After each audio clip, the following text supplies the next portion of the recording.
د برطانیې دوه فوجیان منډې وهي د یو ډیر اهم خفیه پیغام سره. کوشش کوي چې په څه ناسه طریقه باندې خپل 1400 فوج ته ځان ورسوي او د جرمن فوج د سرپرایز حملې نه خبردار کړي. ګینې ټول به ډیر په بېدردۍ سره د جرمن فوج د لاسه ووژل شي. وخت ډیر کم دی او په لار کې هر طرف خطره ده، هر طرف لاشونه پراته دي او دا یو حقیقي کیسه ده د لومبي جنګ عظیم یعنی ورلد وار 1. دغه دواړه ملګري ویل او ټام ډیر په احتیاط سره قدم اخلي ځکه چې هر طرف ته جرمن فوج پروت دی. پاس په هوا کې د جرمن جهازونو خطره ده، لاندې په ځمکه د ټینکونو خطره ده چې په بنکرز کې پټیږي، نو د خفیه بمونو خطره ده، د لرې لرې نه د سنایپر خطره ده او کله کله خو د اسمان نه په جهاز راغورځېږي. خو د دې هر څه نه باوجود بیا هم منډې وهي او روان دي ځکه چې په هغه 1400 فوج کې د ټام خپل رور هم موجود دی. آیا دوی به هلته په وخت باندې ورسیږي او که نه؟ آیا ټام به هغه 1400 فوج او هم خپل رور د جرمن فوج د حملې نه بچ کړي او که نه؟ دا ټول هر څه به نن په دې ویډیو کې مونږ ګورو. خو د دې هر څه نه مخکې په دې باندې ځان پوه کول ډیر ضروري دی چې دا لومبی جنګ عظیم یعنی ورلد وار 1 دا اخر ولی او څنګه شروع شو. دا جنګ عظیم اخر ولی دومره ضروري و چې د 4 کال پورې مسلسل جاری و. 2 کروڑ خلک ورکې ووژل شو او د 2 کروڑ نه زیات خلک ورکې زخمیان شو. نو راځئ چې نن د دې هر څه نه ځان خبر کو. د لومبي جنګ عظیم یعنی د ورلد وار 1 شروعات هلو شو کله چې د بوسنیا ملک په یو سرکاري دوره باندې راغلی د آسټرو هنګري ملک شهزاده او کیدونکې بادشاه په 28 جولای باندې 1914 کې د ورځې په باندې 11 بجې وې چې د یو 19 کلن هلک د لاسه په خپل ګاډي کې وویشتل شو او قتل شو. خو د 19 کلن هلک اخر ولی او په څه وجه باندې دغه شهزاده قتل کو؟ ځکه چې دا شهزاده د آسټرو هنګري ملک چې په هغه وخت کې د یورپ دویم غټ ملک و د هغې راتلونکي بادشاه جوړېدو والا او دغه آسټرو هنګري ملک قبضه کړې وه په خپل ګاونډي ملک بوسنیا باندې.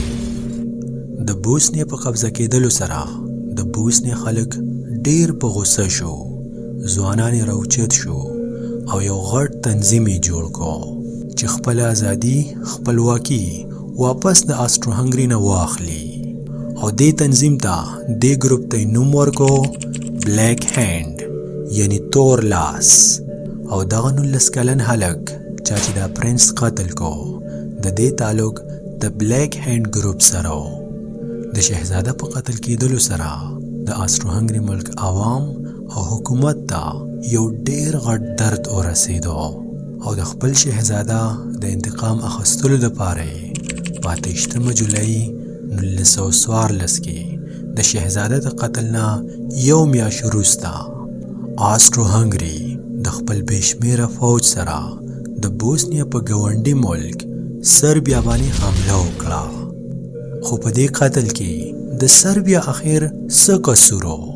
آسټرو هنګري په سربیا باندې حمله ځکه وکړه ځکه چې د دې ځوانانو دا تنظیم یعنی بلیک هینډ د سربیا حکومت سپورټ کاو او د سربیا حکومت ورته پنام ورکړې وه. دې تنظیم به په آسټرو هنګري کې د سربیا د فوج په مدد سره مختلف قسم دهشتګرد حملې کولې او په کومه وسله باندې چې دغه پرنس قتل کړل شو دغه وسله هم د سربیا حکومت ورکړې وه او د شهزاده د قتل دغه ټول پلان سربیا جوړ کړی و. خو دلته یو ډیر اهم سوال پیدا کیږي او هغه دا چې سربیا اخر ولې بوسنیا سپورټ کوله او سربیا اخر ولې غوښتل چې بوسنیا دی واپس د آسترو هنګري نه خپل ازادي واخلي او هغه ځکه چې په سربیا او بوسنیا کې یو خلک پراته وو لکه څنګه چې لر او بر پښتانه دي د یو بل سره ډېره همدردي وه او د یو بل سپورټ یې کوه. یو بل اهم سوال دا دی چې جنګ خو صرف د دوه ملکونو په منځ کې و د آسترو هنګري او د سربیا نو د دې نه جنګیزم ولې جوړ شو نور ملکونو ورکې ولې حصه واخیسته نور ملکونو ورکې اخر ولې شامل شو دا یو ډیر اهم پوینټ دی نو دا خبره همیشه په یاد ساتئ چې په هغه وخت کې به یو ملک د بل ملک سره دا معاهده کړې وه دا واده به یې ورسره کړې وه که چېرته په موږ باندې یو بهرنی قوت حمله وکړي یعنې بل ملک په موږ باندې حمله وکړي نو تاسو به موږ سپورټ کوئ موږ سره به ودرېږئ که چېرته په تاسو باندې یو ملک حمله وکړي نو موږ به ضرور تاسو سپورټ کوو تاسو سره به ولاړ یو یعنی یو ملک به د بل ملک ملګری و نو څنګه چې آسترو هنګري حمله وکړله په سربیا باندې نو روس چې د سربیا ملګری و هغې سمدستي حمله وکړله په آسترو هنګري باندې کله چې جرمني ته معلومه شوه نو جرمني ملګری و د آسترو هنګري ملک هغې سمدستي حمله وکړله په روس باندې آټومن امپایر یعنی سلطنت عثمانیه کوم چې د ارطغرل غازي زوی عثمان غازي جوړ کړی و هغوی هم د روس دشمنانو د آسترو هنګري په طرف شو سربیا او روس سره په جنگ شو The Great Britain یعنی برطانیه چې د روس سربیا او فرانس سره ملګري وو هغوی هم د جنگ میدان ته راکوز شو دغه کارټون چې تاسو ته په سکرین باندې ښکاري دا د هغه وخت دی او وضاحت کوي د دې سچویشن د دې خبرې چې څنګه په هغه وخت کې یو ملک د بل ملک خلاف شو او ورلد وار 1 یعنی لومبی جنګیزم ونښتو. افغانستان چې د آټومن امپایر یعنی سلطنت عثمانیه ملګری و په ورلد وار 1 کې بالکل نیوټرل پاتې شو یعنی د څه وجوهاتو په وجه باندې د جنگ میدان ته راښکته نه شو په جنگ کې شامل نه شو او هر یو ملک سره خپل تجارت خپل تګ راتګ جاري وساتو.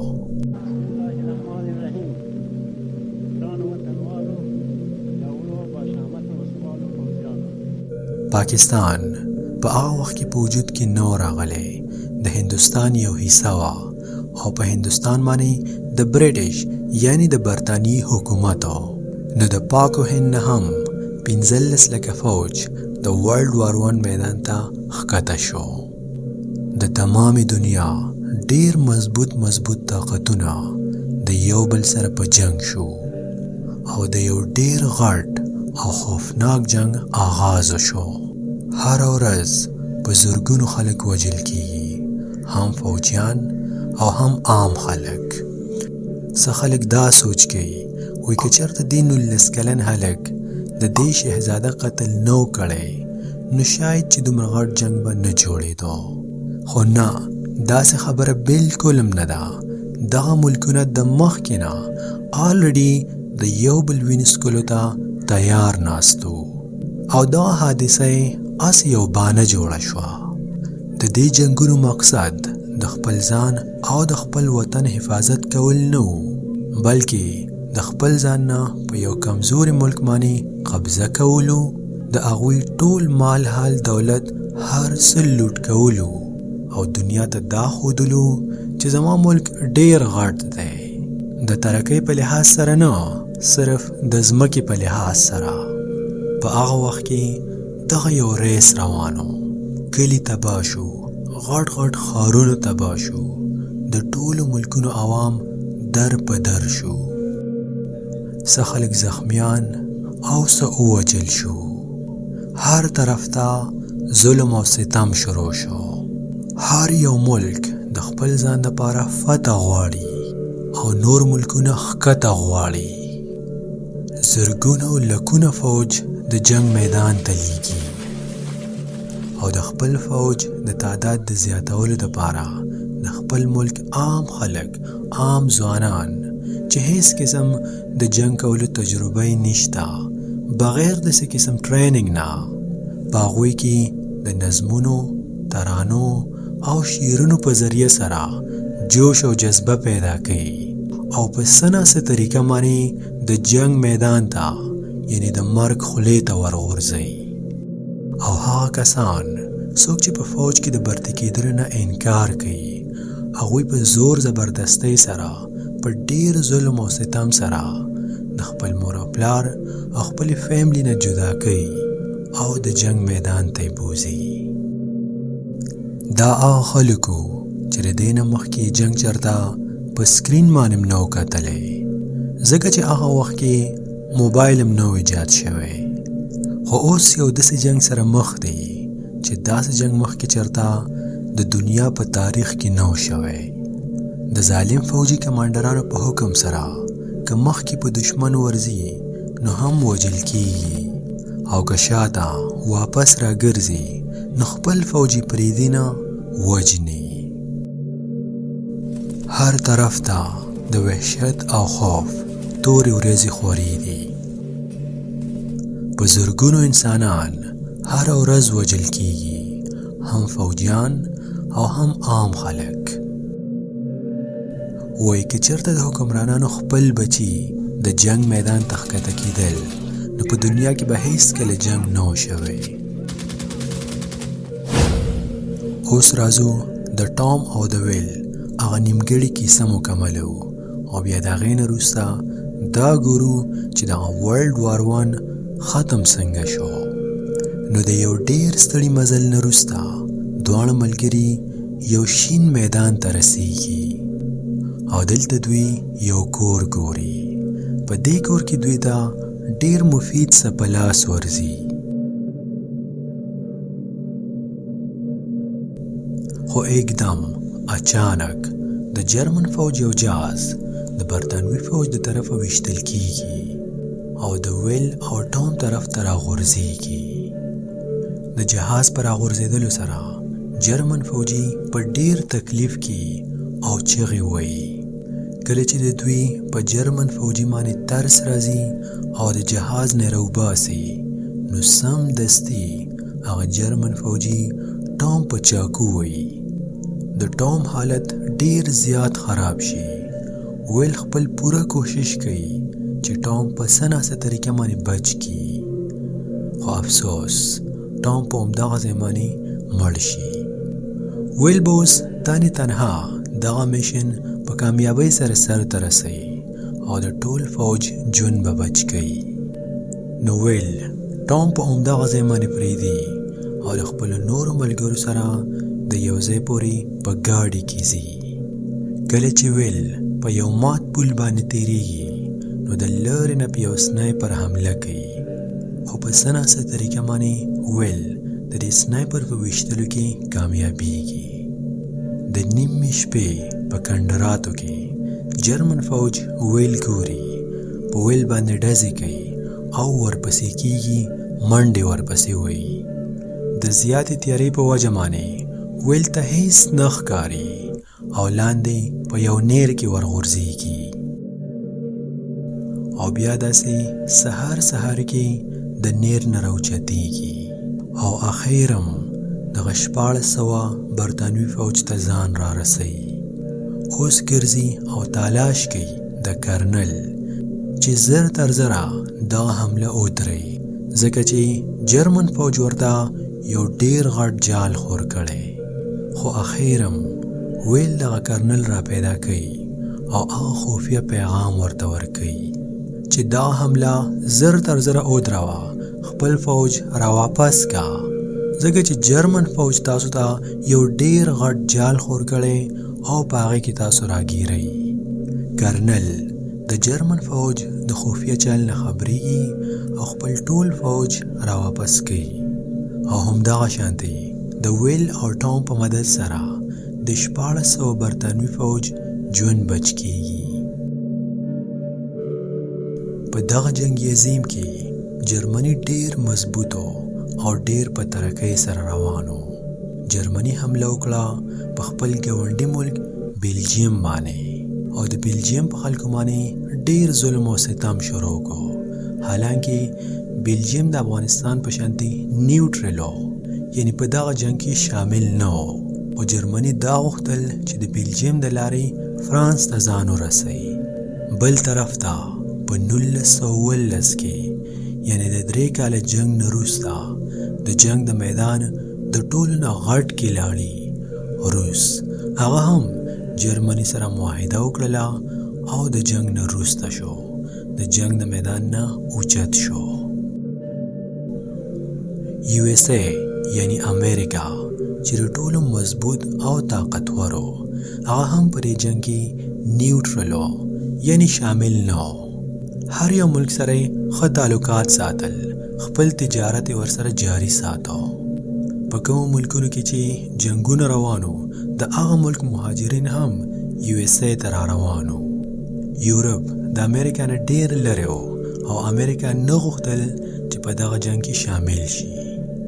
خو کله چې جرمني د برتانیا یو ډیره غټه د مسافرو نه ډکه کشتۍ ویشتله چې په هغه کې 1198 مسافر مړ شو. په دغه 1198 مسافرو کې 123 د امریکا خلکو. نو په دې معنی امریکا ته ډیره غوسه ورغله او داسې نور څه وجوهات مو. نو په دې وجه باندې امریکا د جرمني خلاف د جنگ اعلان وکړ او د خپل ډیر مضبوط فوج سره د جنگ میدان ته راښکته شوه. د جنگ حالات اوس د بدو بدتر شو. دغه عظیم جنگ د 4 کالو پورې یعنی د 1914 نه واخله تر 1918 پورې مسلسل جاری و. په دې جنگ کې 20 میلیونه خلک ووژل شو او 21 میلیونه خلک ډیر سخت زخمیان شو. هر یو ملک ته ډیر زیات جانی او هم مالی نقصانونه ورسېدل. د طویل جنگ په وجه غربت ډیر زیات شو. د فوج حوصلې ډیر ښکته شوې. اوس هر یو ملک په دې جنگ باندې ډیر ستومان دی. هر یو ملک او هر یو فوجي دا غواړي چې بس دغه جنگ نور ختم شي.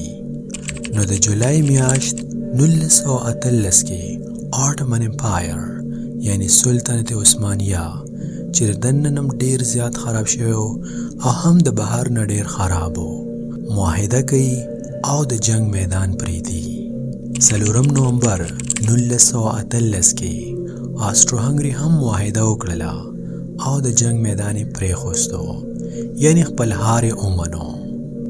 جرمنی هم ډیر شکستونو سره مخ شو، ډیر زیات خراب شو او اخیرم په 11 تاریخ 11 میاشت کې د ورځې په 11 بجې باندې معاهده وکړه چې بس نور جنگ نه کوو، نور جنگ بس دی، راځئ چې دا جنگ ختم کو.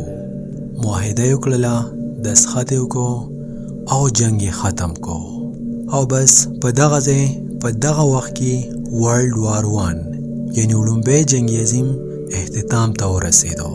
ختم شو، جنگ ختم شو. ټول مشرانو په خپلو کې لاسونه ملاو کړل او جنگ ختم شو. خو ډېرې میاندې خپلو بچو ته په انتظار دي، خویاندې خپلو ورونو ته په انتظار دي، ماشومان خپلو پلارانو ته په انتظار دي. جنگ خو ختم شو، خو افسوس څه ځوانان اوس هم په کندو دشتو کې په ډیر بد حالت کې پراته دي او هیڅ کله به واپس را نشي. دا اولنی جنگ عظیم یعنی ورلد وار 1 اخیر چا وګټو؟ په جنگ کې هیڅ ګټه نشته. جنگ تاوان دی، هم جانی او هم مالی. دواړو طرفونو ته په میلیونونو خلک ووژل شو او په میلیونونو خلک زخمیان شو.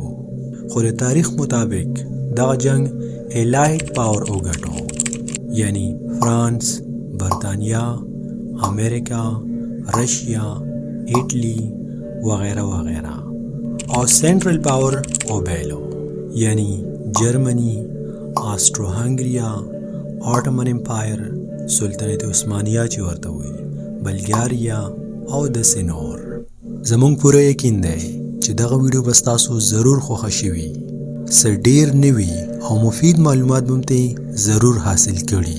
دلته په دې چینل د UL انګلیش مونږ هر وخت خپل پوره کوشش کوو چې ستاسو لپاره مشکل څیز په ډیر ساده او آسان الفاظو کې هغه هم په خپله مورنۍ ژبه پښتو کې راوړو. نو همدغه شانتې د تاریخي او معلوماتي ویډیوز لپاره زمونږ چینل ضرور سبسکرایب کړئ. خپلو نورو ملګرو سره د واتس اپ ګروپ کې ضرور شیر کړئ او لاندې په کمنټ سیکشن کې مونږ ته دا ضرور ولیکئ چې آیا مونږ په ورلډ وار 2 باندې یعنی په دویم جنګي عظیم باندې بله ویډیو ستاسو لپاره جوړه کړو، یا که ستاسو په ذهن کې بل یو داسې ټاپک وي نو مونږ ته لاندې په کمنټ سیکشن کې ضرور ولیکئ. See you inshallah next time. په الله م سپارم.